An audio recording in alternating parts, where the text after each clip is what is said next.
Assalamu alaikum. Welcome back to Salam Media. I'm your host, Dakir Dao, taking you through the next half an hour of the show. The first half an hour of the show, we chat about all things Nedbank Cup and what you can expect in the round of 32 of the Nedbank Cup fixtures, with the current match taking place where Maritzburg United are taking on Kaiser Chiefs.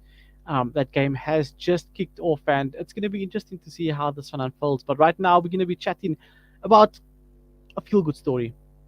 With sport, we do know that there's certain things needed to make the game of sport take place. And tonight we're going to chat to someone who's decided to put old sporting equipment to good use and make an impact in someone else's life. Tonight we're going to chat to the owner of a local sports shop. He goes by the name of Ahmed Nawab. He's going to tell us a bit about the Sports Shack and what exactly he does and how his work impacts other people and their lives.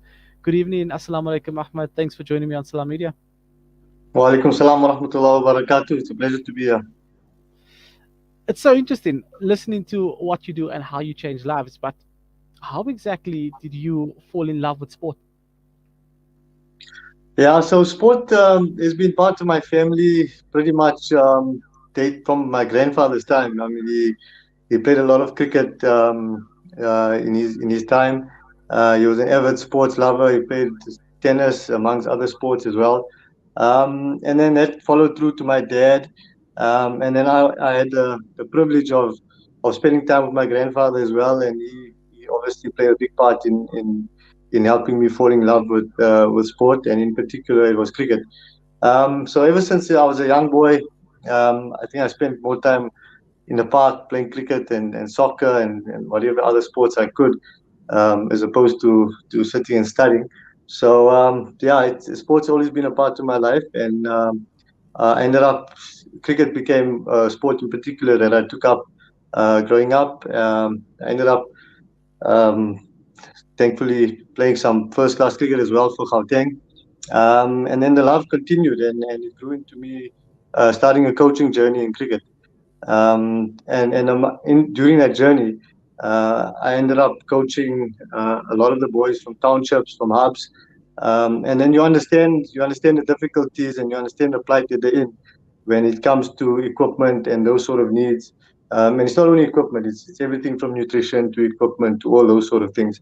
But also, when you see these young boys and girls, they just have so much of love and joy running around the sports field and wanting to play and wanting to enjoy themselves. But they all don't have the best facilities, first of all, and then obviously the equipment that goes with it. So I've seen all of that through my journey. The little that I've tried to help, I've managed to do a little bit here and there. Whatever I had, some old stuff, or if I collected something from someone that had something to give off. Yeah, so that's basically my introduction to it. And I mean, now you've been firsthand involved with sport and changing lives firsthand, and you could see there's always a need, whether it's a need of nutrition or need of equipment or just someone being there as a person. Because knowing that a coach isn't just a coach, you fill a role of so many individuals in your athletes' lives. What is your how have you adapted from being a player to now obviously a businessman and a coach at the same time? Yeah, so the journey as a cricketer itself, I mean, it teaches you a lot of lessons. There's a lot of experiences that you have, ups and downs of it. And then, sort of, when I stopped playing, then I wanted to use those experiences to make someone else's life a lot easier, whether it be on the field or off the field. And I think in the South African context, it's even more important because you realize that, as you mentioned, it's not just about the coach and it's just about teaching them cricket or helping them along the journey in cricket, but just in life in general, you definitely do become sort of a father figure in a way for many. You find a lot of the boys that I interact with, a lot of them come from homes where there's no dad. They may be living with a single mom, or there's not much food in the house. The challenges are absolutely immense, and there's a lot of more than cricket coaching that happens. I mean, you got to guide these people, these boys, young boys, through life itself, through the journey of studying, the importance of education, and then enjoying the cricket journey in a way that can allow them to change their life for the better. we all know how tough the world is out there, and if sport is a means of changing their life, then that's the role that I see myself playing. So it's a really an eye-opening experience. It's one that makes me wake up every day and going back for more, and trying to make a difference and trying to make an impact. It's not always easy. There's stuff, there's challenges along the way. Sometimes you struggle to come across some of the boys, but you just keep persisting. You keep trying, and yeah, you hope that eventually the outcome will be good. And it's so satisfying when it is actually good. And yeah, that brings me back for more. Then the journey obviously continued. One of the things I really wanted to do was to open a little sports shop of my own. And then on one Sunday morning, quite recently actually, while I was taking a jog out, I saw a vacant premises, which I decided to take the plunge and open up the sports shop, which is called the Sports Shack. And then initially only selling some new equipment. And as you know, sports equipment is quite expensive. It's not cheap. And there's a lot of kids that obviously can't afford it. And then that obviously brought me to the journey of trying to give back and finding a way where people from the community who Mm. want to give back, we can offer them an avenue to do that. And that's where this idea was born. With the idea being born, and I mean, the Sports Shack is now hip, it's now happening. Where did you find the line that had to be drawn between business and actually being emotionally connected to being a coach? Because now you're the coach and you see there's a need in the community, but at the same time, you can't really attach emotion to your job because business is business. How did you Yeah, manage to cross definitely. the line? I think it's something where my wife fights me a lot because even sometimes I'll do some career coaching and I'll just do it for free and and maybe I do have a bit of a soft spot for it. Yeah, you have to draw the line and it is difficult. But you've also got to understand the emotional attachment that you have with certain players and certain kids, and it's a reality. I mean, if we're going to ignore kids who can't afford things, how are we actually going to make an impact in society and an impact in their lives? We have an opportunity. We have more than opportunity. I think it's an obligation to help those who are in need. And luckily enough, I have that opportunity through sport to do that. So it's a satisfying experience, and it's something that I enjoy. Sport, as I said, has been something. It's part of my life, and it's something I really enjoy. And I get more joy nowadays of seeing a young kid who can't afford something, maybe have a new cricket bat or cricket T-shirt, and the joy in his face. And when you see him the next week thriving in that, coming back for more, coming back to hit more balls, wearing his T-shirt proudly that he's got. And that's the joy that it brings, and that's a satisfaction that money cannot buy. So I think that's where I draw the line. Yeah, as I said, my Mm, wife fights with me a lot because I do give away a lot, but I just find it for me, alhamdulillah, it comes naturally. So and not only me, I think there's a lot more other people out there who share the same passion like me. So and when you see the amount that people want to do and want to give, and then I said, why not open up an avenue for those people to mm. then come in and support the cause and be proud of what they can do as well. Yeah. And how exactly does the Sports Shack work? I've now seen this interview online, and I want to know from start to finish, how do I get my used equipment to you, and what will be done with the equipment after I drop it off at the Sports Shack? Okay. So it was quite an amazing thing that happened. The store is right next to a charity store, and the charity store how they run is people coming with their old clothing, and they donate it to the store, and then the store then sells it off just to the normal public, and then the proceeds of that then goes to charity.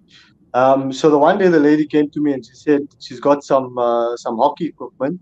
Do I want to take it in and I can sell it?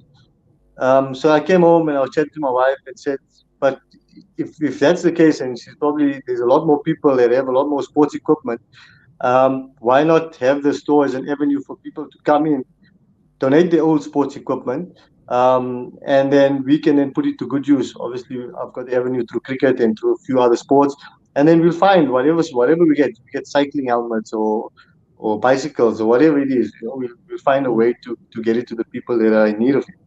And then also through my interaction with a few customers that come in, a lot of them come in and their kids the cricket bats are small and they need a new one, or their shoes are small and they need a new one, or the other equipment. And so this would be an opportunity for them to come in, bring in their old sports equipment, whatever is small or used up, and we can then use that to to give out to those who can't afford it. So basically, you come in, you can drop off. There'll be a donation box in store, and anyone and everyone is welcome to donate pretty much any sporting equipment, and then we'll definitely make sure it gets to the right people. It's also an opportunity for people to maybe come out. They can join me to come out to some of the hubs or townships that we go out to donate the equipment. It might just be a few kids, maybe at a school who need something, and that can also work for them as well. So yeah. Well, it's quite interesting to hear how it works because I think it's always, or well, let's put it this way: if you a parent or you an athlete, you know exactly the price of things, and the moment you have to give something up that you've paid so much for, you then want to make sure that it goes into hands that will make use of it again. And it's quite interesting to see. And I think that it's a benefit to society. It's a benefit to the community at large. Where to from here for the Sports Shack? I mean, you've got a great community project going. Um, can we get new equipment from you as well? Yeah, definitely. That's also an option. There's so basically the sports that I've concentrated on are cricket, hockey, rugby, tennis, and then a bit of swimming stuff as well. So it's pretty limited to those sports, but it's the primary sports that you'll generally find in the country itself. There may be a bit of soccer stuff as well that will come in. So yeah, you're absolutely right. The price of new sports equipment is crazy, especially when you're looking at the high end stuff. And the most amazing thing, Rakir, is that if you look at it, there's a lot of people, alhamdulillah, who can afford these things, and they can provide these opportunities for these kids. And you just show, I mean, the one thing that's glaring is the gap between those who can afford it and those who can't afford Mm, it.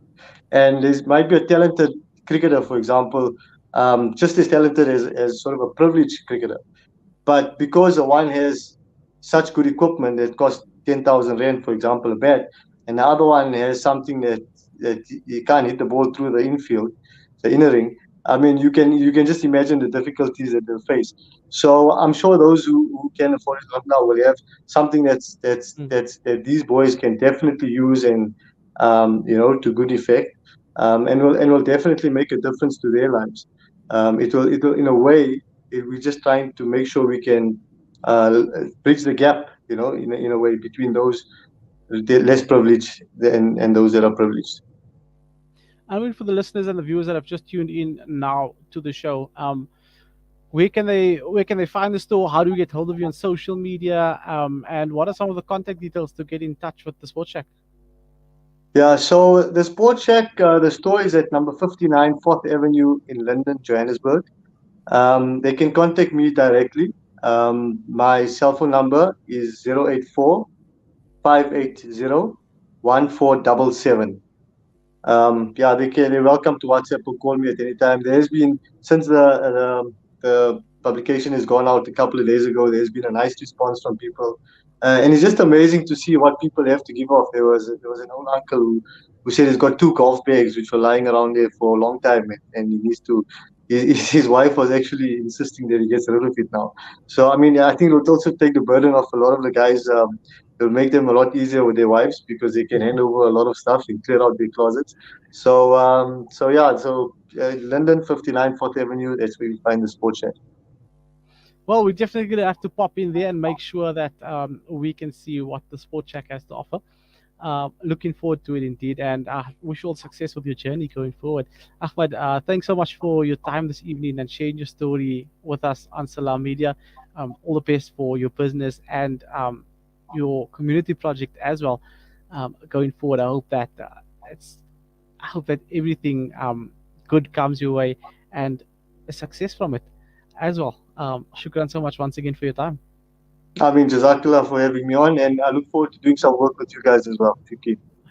Always a pleasure. Jazakallah. That was Ahmed Nawab giving us a bit of a breakdown on what you can expect from the Sports Shack and what exactly you can find there. A community project where they've now taken in used sporting equipment and then making sure that it gets into the hand of competent and capable athletes at a later stage. We're going to take a quick break. When we do come back, we're going to be wrapping up with a bit of women's cricket. We're going to hear a bit about what's happening um, at the women's T20 World Cup that's currently underway, and then also we're going to be chatting a bit about the SA20.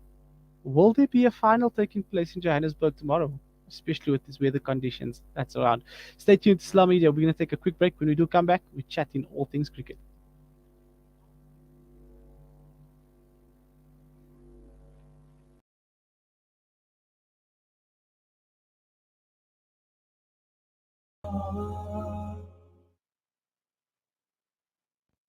Discover the Africa of your dreams and surround yourself with her spectacular beauty. Relax beneath her serene sunsets and explore wildlife at its natural best. It's where the pride of Africa comes together. The Kwantu Private Game Reserve. Get to know the Big Five or cruise on an elephant safari game drive. Interact with lion and tiger cubs and enjoy world-class halal cuisine while we pamper you during your 5-star stay. Indulge in the true African experience. For reservations, call now on 042 203 1400 or visit kwantu.co.za.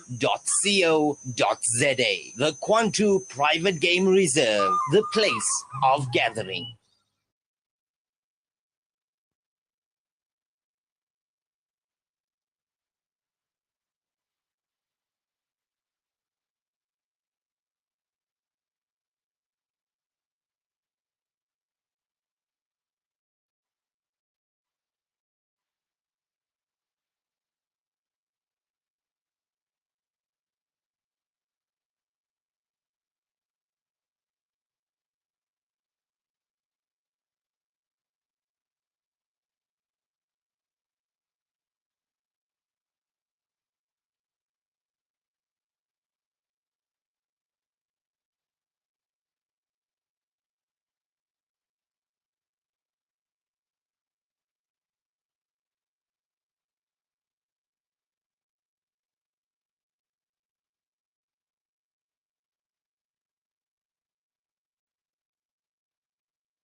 When winter comes, it's more than just cold.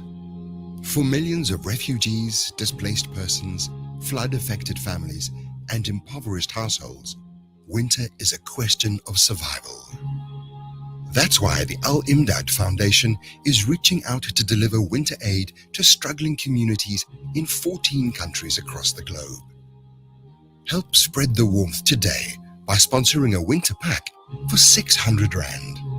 Donate online at www.alimdad.com or call 0861 786 243 for more information. Ah, the kitchen, the heart of the home, where memories are made and celebrated. Our go-to place for those freshly stacked pancakes early in the morning or for that late-night snack munchies. We are in there together, cooking, eating, and celebrating life together. Let's keep the kitchen a place that is shared by everyone, where we build stronger bonds and grow together. Sunfoil, Now We Cooking. Visit nowwecooking.co.za for recipes that everyone can help make. Online schooling? Why not?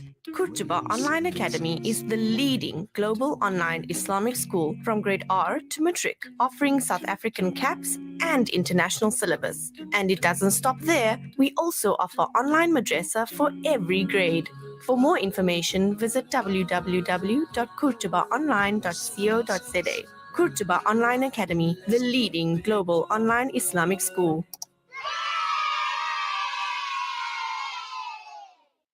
Breaking stereotypes, moving boundaries, joining hands.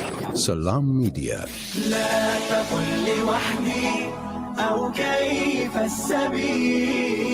Humanity sets the agenda.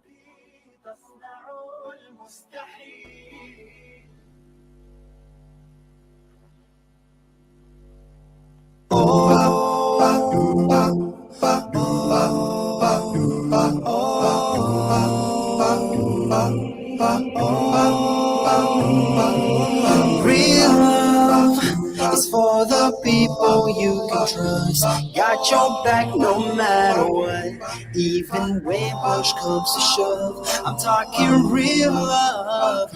It ain't something that you can touch, cause it's a gift sent from up above. It's for the sake of Allah. We can all think back on the people we love, everything that they've done for the sake of Allah. From the smiles they give, for the sacrifice they make. We may not always meet, but when we do, it's for the sake of the truth of this world. They will keep your secrets, they give you their word. They will help you up when you're falling down. For the sake of Allah, they will always be around. I'm talking real love. It's for Assalamu alaikum, welcome back to Salam Media. I'm Adakir Tahoud, taking you through the next few minutes of all things sports. Yes, we do have the SA20 that is currently taking place. The final is set to take place at the Wanderers Stadium tomorrow afternoon, which will be interesting to see how this one unfolds, because we do have the Pretoria Capitals who will be taking on the Eastern Cape Sunrisers. Will it be a game of cricket? One would have to wait and see, especially with the weather currently in Johannesburg. It is pouring outside, and let's see how this one unfolds. It is a sold-out affair, and I definitely think this is going to be one of the biggest cricketing events South Africa has seen in a long time. But talking of a big cricketing event, there is the Women's T20 that is currently underway in Cape Town, which sees South Africa taking on Sri Lanka in the opening match. Sri Lanka are currently 67-1 in the first innings. South Africa will be batting after that. An occasion, a massive one indeed. Another international event to South Africa. What impact does this have on the economy? It will be interesting to see how this, amongst many other sporting events, have benefited the economy of South Africa, especially with SA tourism. I mean, recently we've seen the Tottenham deal come into public scrutiny for the amount of money that was on offer and the impact that it would obviously have on tourism in South Africa, getting the brand out there, but also looking locally. A lot of these teams compete locally and internationally on international circuits, and they would be getting a similar amount of exposure, but not as much. So it's going to be interesting to see how these international events benefit the economy of South Africa and how we can grow together as a country. It's going to be interesting. I'm looking forward to that, to see what happens and what exactly comes from it. But from myself and the team, it's been an amazing weekend, amazing show, amazing weekend. For those of you that's going to be watching cricket, we've got West Indies that will be taking on England tomorrow at 3 o'clock. And then Australia take on New Zealand. This is going to be an interesting match. This one takes place at 7 o'clock tomorrow evening. I definitely think it's one of the bigger matches of the weekend. And then a colossal clash. It's going to be India taking on Pakistan at 3 o'clock on Sunday afternoon. One that one wouldn't want to miss for the world. So stay tuned to your screens to see all of this action. From myself, Dakir Dawd, and the team here at Salam Media, we're going to call it a night. We're going to wrap up the show, and we're going to be chatting all things sports with you next weekend. Stay tuned. Don't miss it. If you did tune in late, you can catch the podcasts online as on the website as well as on our Facebook platforms. But for now, Assalamu alaikum wa rahmatullahi wa barakatuh.